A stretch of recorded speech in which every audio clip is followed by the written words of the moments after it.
어제 더불어민주당이 상법 개정안과 노란봉투법을 국회 상임위에서 단독으로 강행 처리하였습니다. 여야 협치 정신을 정면으로 거스른 일방적인 처리에 대해서 강력한 규탄과 함께 깊은 유감을 표합니다.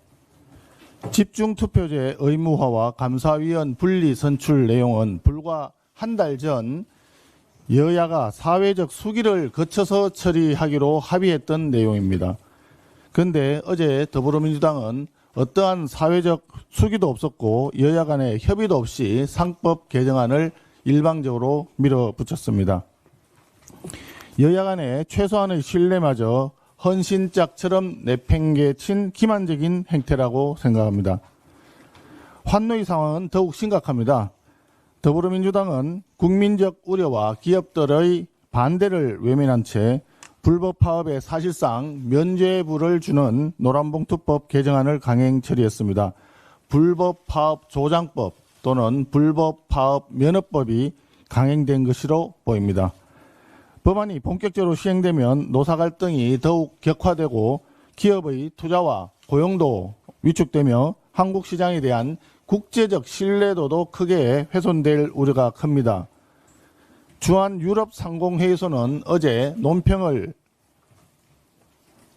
통해서 노조법 2조 개정안이 한국의 현재와 미래 세대의 고용에 심각한 위협이 될 수 있다.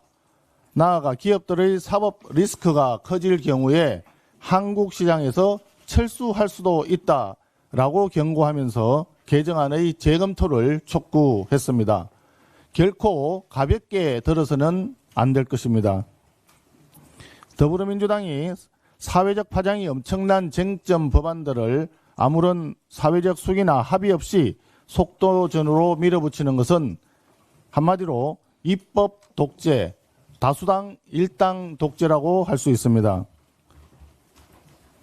지금 국내외 상황을 보면 자동차, 철강 기업은 이미 미국의 관세 보복으로 실적이 급락했고 반도체, 의약품에도 관세 폭탄이 예고되어 있습니다.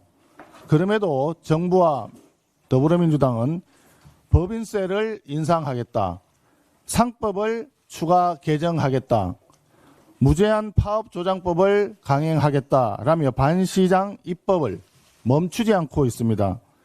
이 같은 폭주는 기업을 옥죄고 시장 질서를 파괴하며 결국 대한민국 경제를 파탄으로 몰고 갈 우려가 큽니다.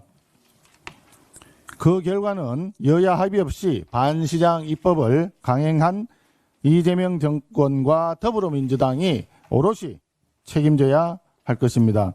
국가 경제는 외면한 채 정치 동업자인 민노총의 대선 청구서 결제에만 몰두하는 더불어민주당과 이재명 정권의 폭주에 대해서 국민들의 준엄한 심판이 있을 것입니다. 광복절이 다가오고 있습니다. 여당에서는 조국 전 장관의 광복절 특사를 위한 전방위적인 군불대기 작업에 들어간 것 같습니다. 국가의전 서열 2위인 국회의장이 특별 면회까지 가면서 여기에 가담하고 있습니다.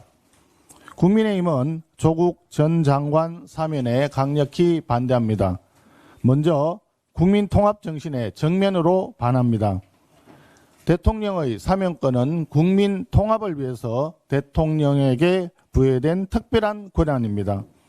더구나 광복절은 이념과 진영을 떠나서 국민 모두가 대한민국의 독립을 기념하고 함께 기뻐하는 날입니다. 하지만 권력형 범죄자 조국 전 장관의 사면은 이를 둘러싸고 국민 간의 분열과 진영 대립을 야기할 것이 뻔합니다. 국민 통합을 위한 대통령의 사면권 행사와 정면으로 배치됩니다. 둘째, 조국 전 장관은 정치적 희생양도 아니고 민생사범은 더더군다나 아닙니다. 입시 비리, 감찰 무마, 청탁금지법 위반까지 파렴치한 권력형 범죄자에 불과합니다.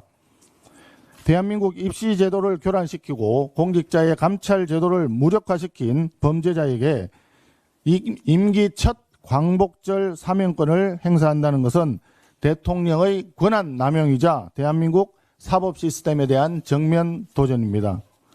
셋째, 대통령 사면권은 집권 연장 세력의 전리품 나눠먹기 수단이 되어서는 안 됩니다.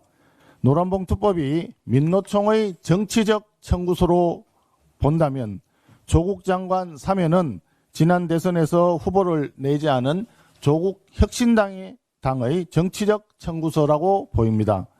대통령의 사면권이 범여권 정치 세력 간의 정치적 거래, 정치적 흥정의 수단이 되어서는 안 됩니다.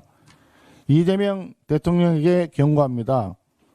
조국 전 장관 사면 다음 수순은 이화영, 정진상, 김만배, 송영길 등등 측근 인사들을 위한 보훈 사면이 있을 것이라는 것을 국민들께서는 이미 꿰뚫어보고 계십니다.